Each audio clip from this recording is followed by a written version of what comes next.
अस्सलाम वालेकुम। अच्छा जी, हमने multiple instance deadlock detection algorithm हमने पढ़ा। हमने उसको उसकी थोड़ी हमने डिटेल्स देखी, उसको हमने डिस्कस किया पिछली वीडियो में। अब हम जो है वो उसकी एक एग्जांपल करेंगे और देखेंगे कि हमारा ये एल्गोरिथम रन कैसे होता है। तो हमारे हम ये पहला काम ये करेंगे, हम लिखेंगे ऊपर टॉपिक आज का मल्टीपल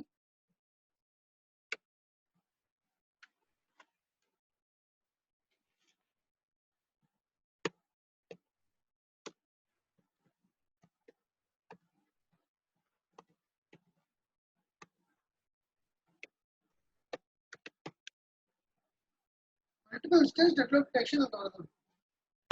ठीक है, इसके अंदर हम एक एग्जांपल करेंगे और उस एग्जांपल के अंदर हस्ब मामूल हम जो है वो 5 प्रोसेसेस लेंगे P0 टू P4। ठीक है,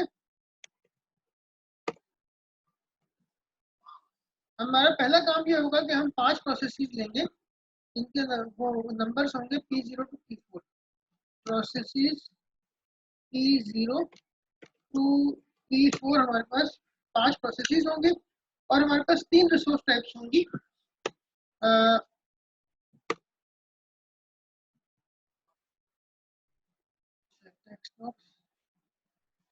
three resource types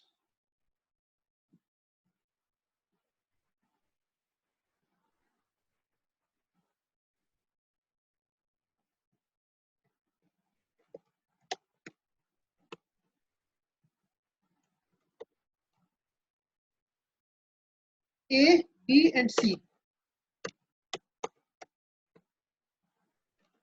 B and C. Resource type A has 7 instances, resource type B has 2 instances, and resource type C has 6 instances. Resource type B has 2 instances, and resource type C has 6 instances. Okay?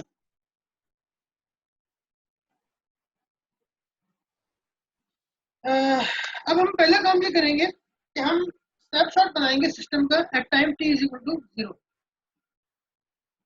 ठीक है, तो हमारे पास आ जाएगा insert text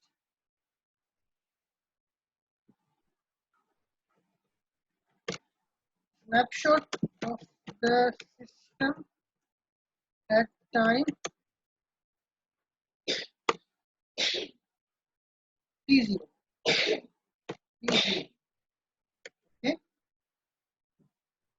अब हम basically पहला काम हम ये करेंगे कि हम स्नैपशॉट ड्रॉ करेंगे। हम एक टेबल ड्रॉ करेंगे जिसके अंदर हम सारे प्रोसेसेस को लाइन अप करेंगे और हम सारे रिसोर्सेज के एलोकेशन, रिक्वेस्ट और अवेलेबल के मैट्रिसेस को जो है वो हम लाइन अप करेंगे। उसके बाद हम देखेंगे कि हमारे सिस्टम में इस टाइम पे डेडलॉक है या नहीं, और हम फिर देख सकते हैं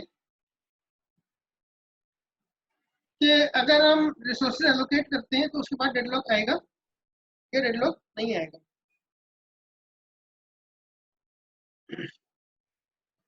अब पहले इसके अंदर हमें एक टेबल ड्रॉ करना पड़ेगा।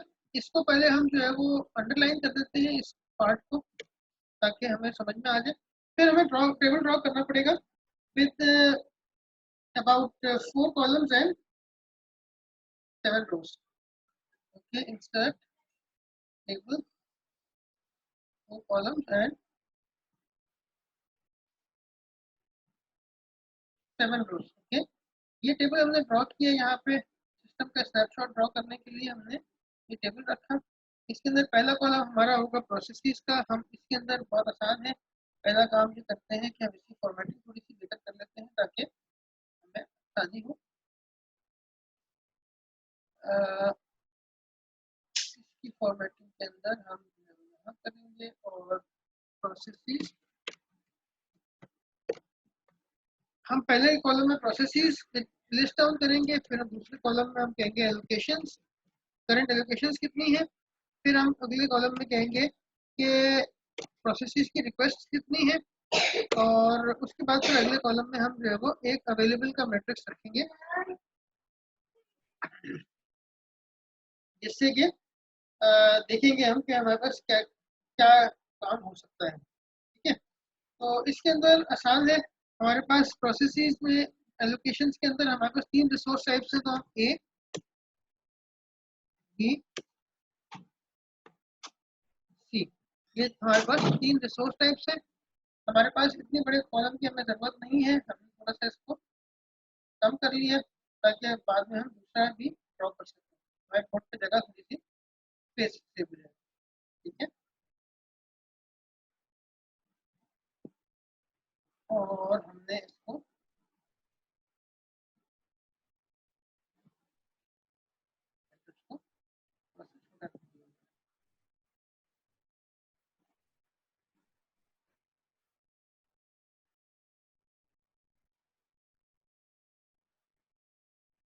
प्रोसेसेस आ गए हमारे पास, हमारे पास आ गए एप्लीकेशंस,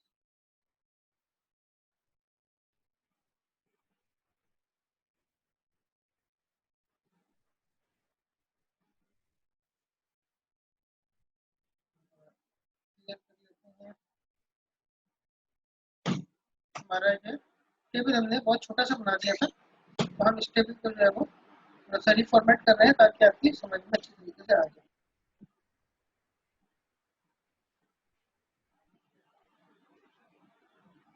टेबल फॉर्मेटिंग जो है वो हमें थोड़ी सी तंग कर रही है, लेकिन हम इसको इंशाल्लाह जल्द कर लेंगे। ठीक है, ये हमारे पास तीनों टाइप की फॉर्मेटिंग्स आ गई। ठीक है, इसके अंदर हमारे पास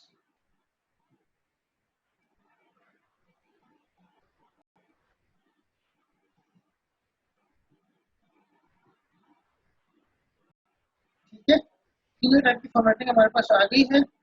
और हमने अब यहाँ पे लिख लिया रिक्वेस्ट की, हमारे पास तीन टाइप की रिसोर्स टाइप है, बी सी। ठीक है, हमारे पास 3 रिसोर्स टाइप्स है, और अवेलेबल के अंदर भी हमारे पास 3 रिसोर्स टाइप्स है, ए बी सी। ठीक है, और हमारे पास सिनारियो कुछ तरह का है कि हमारे पास नंबर ऑफ अवेलेबल रिसोर्सेज इस टाइम पे 0 है तीनों। ठीक है, और हमारे पास अब प्रोसेस वाइज हम लिख देते हैं कि इनके एलोकेशंस क्या क्या है, P0 P1 P2 P3 and P4 आ गया। और हमारे पास एलोकेशन मैट्रिक्स हम बना देते हैं। हमारे पास एलोकेशन मैट्रिक्स है 0 1 0। P0 को एलोकेट हुए में है 0 1 0, इसकी रिक्वेस्ट जो है इस टाइम पे 0 0 0 है। ठीक है, और P1 जो है उसको एलोकेट हुआ है 2 0 0, यानी रिसोर्स टाइप ए का 2 इंस्टेंसेस इसको एलोकेट हुए में है, और रिसोर्स टाइप बी और सी के कोई भी इंस्टेंस एलोकेट नहीं हुआ हुआ। और उसके बाद हमें इसको क्या करना है कि इसको मजीद रिक्वेस्ट चाहिए 202 की, यानी कि रिसोर्स टाइप ए के 2 मजीद इंस्टेंसेस चाहिए और रिसोर्स टाइप सी के 2 इंस्टेंसेस चाहिए। इसी तरह प्रोसेस P2 जो है उसकी कोई रिक्वेस्ट नहीं है, 0 0 0 उसकी रिक्वेस्ट है। और उसके पास जो इस वक्त जो रिसोर्सेज एलोकेट हुई हुई हैं वो है रिसोर्स टाइप ए के 3 इंस्टेंसेस और रिसोर्स टाइप सी के 3 इंस्टेंसेस। और इसी तरीके से P3 और P4 जो है उनका भी हम लिख लेते हैं। हमारे पास इसको कंट्रोल पेस्ट कर देंगे, और P3 के पास रिसोर्स टाइप ए के 2 इंस्टेंसेस एलोकेट हुए हुए हैं, बी का 1 हुआ हुआ है, सी का भी 1 हुआ हुआ है, और मजीद ये रिसोर्स टाइप ए का 1 इंस्टेंस चाहता है, बी और सी का कोई भी इंस्टेंस ये नहीं चाहता। फिर आते हैं हम लोग अपने आखिरी प्रोसेस के पास, P4 के पास। इसको रिसोर्स टाइप ए और बी के कोई भी इंस्टेंस एलोकेट नहीं हुआ हुआ, सी के 2 इंस्टेंसेस एलोकेट हुए हैं, और इसी तरीके से ए और बी के 2 इंस्टेंसेस मजीद ये नहीं चाहता, और सी के 2 इंस्टेंसेस ये मजीद चाहता है। ये हमारे पास सिनारियो है। और हमारे पास जो लास्ट टाइम हमने जो एल्गोरिथम को डिस्कस किया था वो है।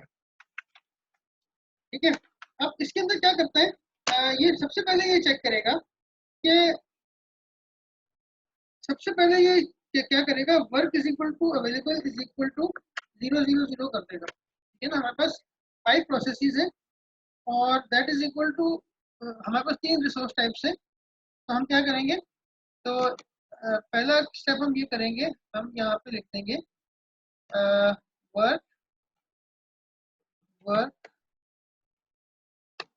3 is equal to available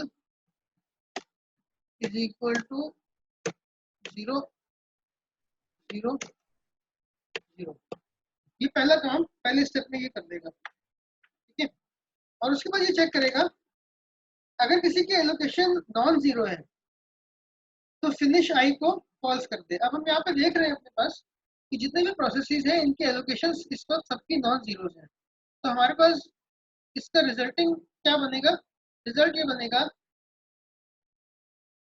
कि हमारे पास जो फिनिश का जो मैट्रिक्स है वो पूरी की उसकी सारी एंट्रीज जो है वो फॉल्स होंगी। 5 प्रोसेसेस हैं तो फिनिश की लेंथ जो है 5 होगी और उसकी सारी एंट्रीज जो है वो फॉल्स होंगी। False false tab false tab false tab false. ठीक है, इसको हम टैब की जगह पे कोलन से भी हम लोग कर सकते हैं, कोई इशू नहीं है। ठीक है, स्पेस थोड़ी सी हमारी सेव होगी।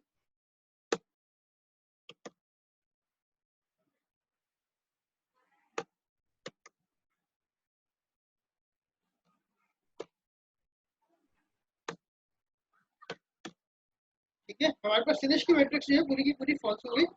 उसके बाद हमने कहा कि हमें क्या करना था, स्टेप नंबर 2 पे आना था और चेक करना था कि कोई आई ऐसा मौजूद है कि जिसकी रिक्वेस्ट जो है वो अवेलेबल से कम है। तो हमारे पास इस टाइम पे 2 प्रोसेसेस ऐसे हैं जिनकी रिक्वेस्ट जो है वो अवेलेबल से कम है, प्रोसेस 0 और प्रोसेस P2। ठीक है, इन दोनों की रिक्वेस्ट जो है वो हमारे पास 0 0 है और less than equal to work है। तो हमारे पास अगर हम 0 और 2 को हम देते हैं तो हमारे पास क्या होगा कि हम सबसे पहले तो ये काम करते हैं कि बड़े बहुत स्टेप 3 हम लोगों के हम बहुत दोनों स्टेप 3 जो है वो हम प्रोसेस P0 और प्रोसेस P2 दोनों के लिए एग्जीक्यूट कर सकते हैं। और दोनों को चूंकि मजीद कोई रिसोर्सेज चाहिए नहीं तो वो अपनी अपनी जो काम है वो कंप्लीट करके अपनी पूरी एग्जीक्यूशन कंप्लीट करके जो रिसोर्सेज उनके पास मौजूद हैं उनको भी वो फ्री कर सकते हैं। तो हम finish 0 is equal to true का बना सकते हैं। ठीक है, या बना भी लेते हैं।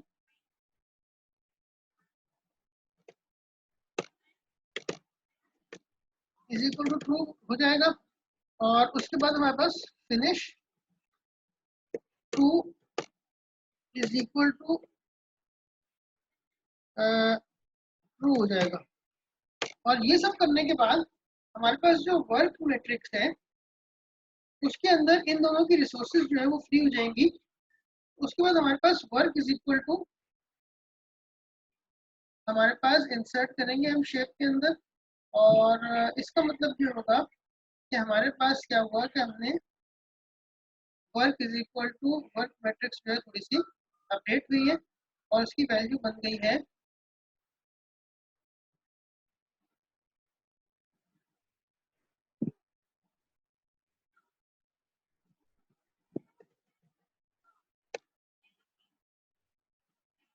हमारे पास P2 ने 3 इंस्टेंसेस फ्री किए, एक के P0 ने कोई फ्री नहीं किया तो पहला इंस्टेंस जो है वो 3 हो गया। इसी तरीके से रिसोर्स टाइप B का P0 ने एक इंस्टेंस फारग किया और P2 ने कोई भी नहीं किया। इसी तरीके से रिसोर्स टाइप C का P2 ने 3 इंस्टेंसेस फारग किए, P0 ने कोई इंस्टेंस फारग नहीं किया।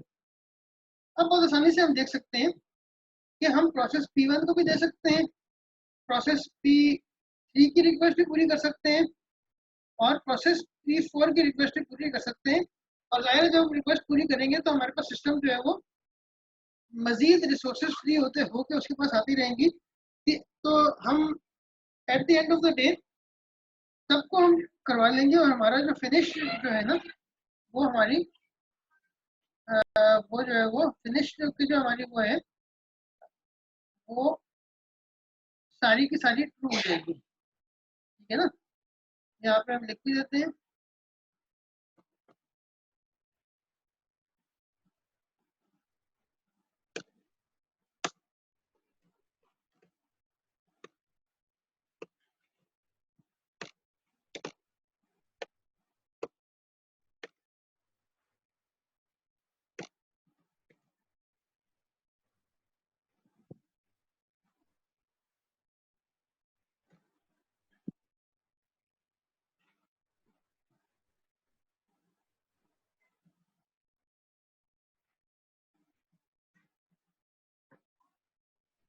ठीक है, ये हमारे पास पूरी की पूरी ट्रू हो जाएगी और हमारा सिस्टम जो है वो डेडलॉक स्टेट में नहीं है।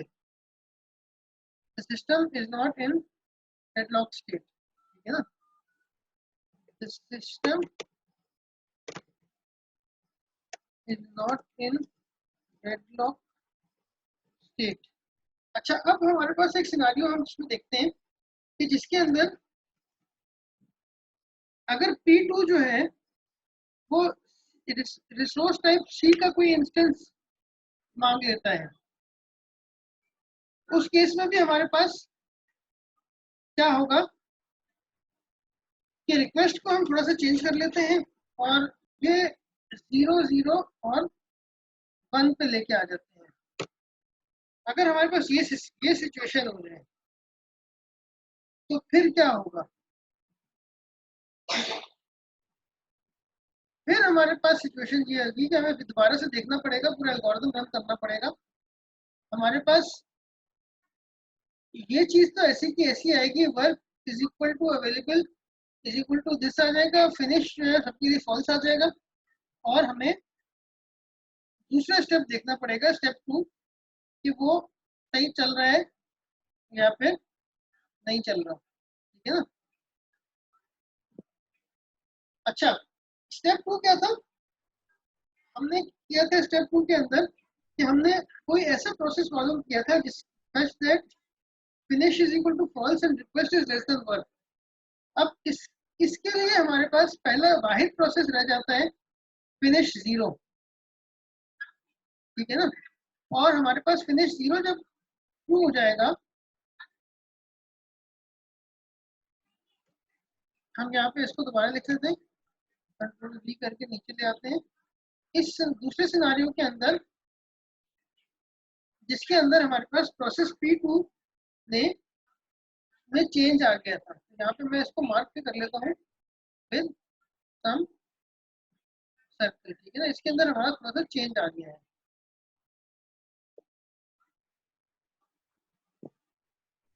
इसको हम ट्रांसपेरेंट कर देंगे, नो फिल करेंगे तो हमारे पास ये थोड़ा सा चेंज आ गया है। ठीक है ना, तो P2 request resource of P2, यहाँ पे हम लिख लेते हैं control C control V, P2 request an instance of resource type C। ठीक है ना,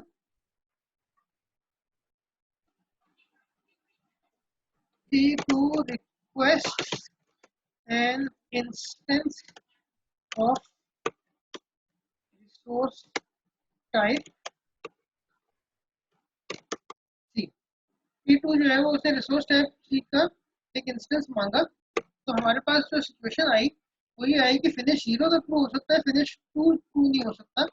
उसकी वजह ये है कि रिसोर्स टाइप C का इंस्टेंस उसके पास नहीं है।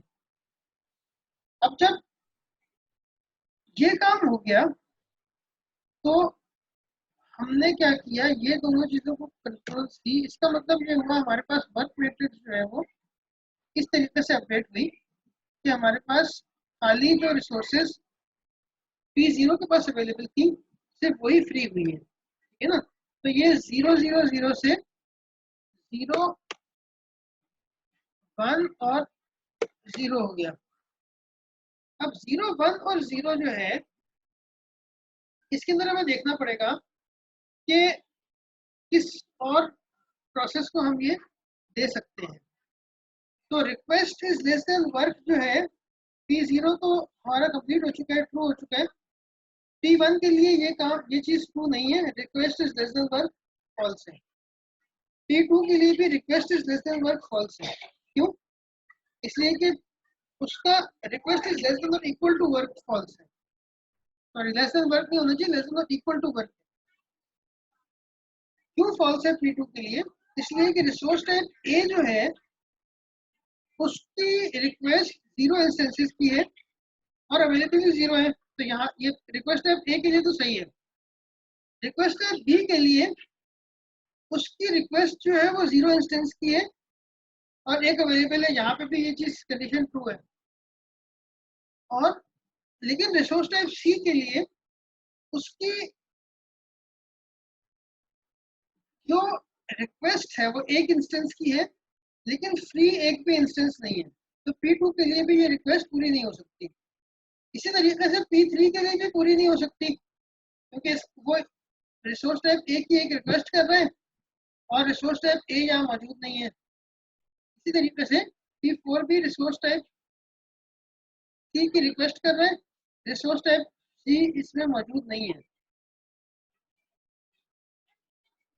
ठीक है ना। अब इस केस के अंदर सिस्टम में जो है वो डेडलॉक क्रिएट हो जाएगा क्योंकि हमारे पास कोई भी सिर्फ सिवाय P0 के बाकी सारे के सारे जो है वो फॉल्स हैं। बाकी सारे के सारे कंप्लीट नहीं हो सके क्योंकि उनको हम जो है वो रिसोर्सेज एलोकेट नहीं कर पाए। ठीक है ना। तो हम इसमें लिखेंगे the system is not is in deadlock state. ठीक है ना। अगर हम ये P2 ने अगर time t is equal to 0 पे एक रिक्वेस्ट डाल दी तो फिर क्या होगा? इसका मतलब ये है कि हमारा जो सिस्टम है वो डेडलॉक स्टेट में है और सारे सिवाय P0 के बाकी सारे जो है वो फॉल्स हो जाएंगे। फॉल्स फॉल्स फॉल्स और the system is in deadlock state. तो अब इस एग्जांपल में हमने दो चीजें ऐसी देख ली कि दोनों सिचुएशंस में सिस्टम जो है वो डेडलॉक स्टेट में है। ठीक है ना।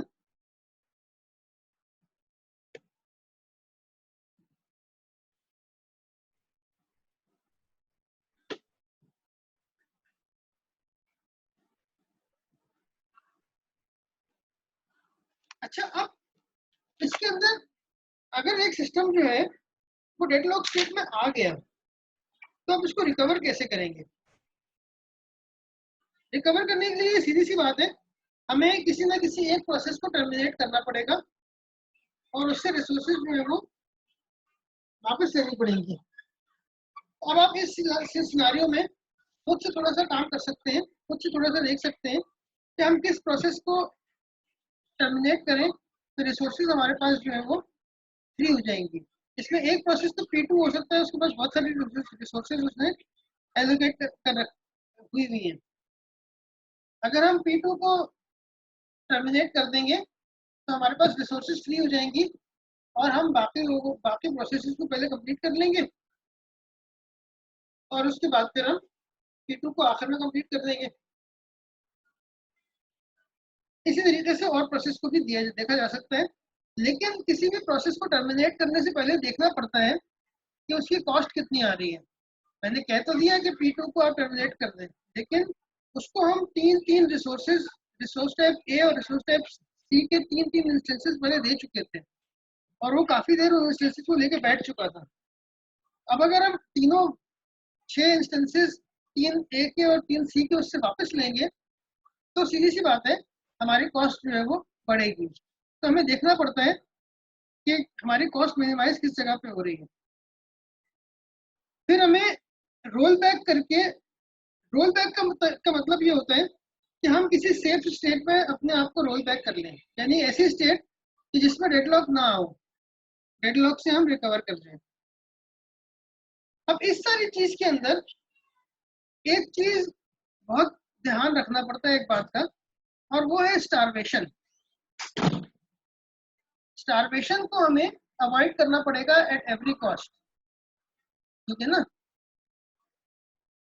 अगर हम स्टारवेशन अवॉइड नहीं करेंगे तो बहुत सारे इश्यूज पैदा होंगे, यानी कि हमारे पास कोई एक ऐसा प्रोसेस भी हो सकता है कि जिसको जगह ही ना मिल रही हो, ठीक है ना, जिसको रिसोर्सेज ना मिल रही हो, रिसोर्सेज ही ना मिल रही हो, तो इसको हमें जो है वो स्टारवेशन यहाँ पे हम लिख भी लेते हैं, हमें स्टारवेशन को अवॉइड करना होता है एट ऑल कॉस्ट, ठीक है ना।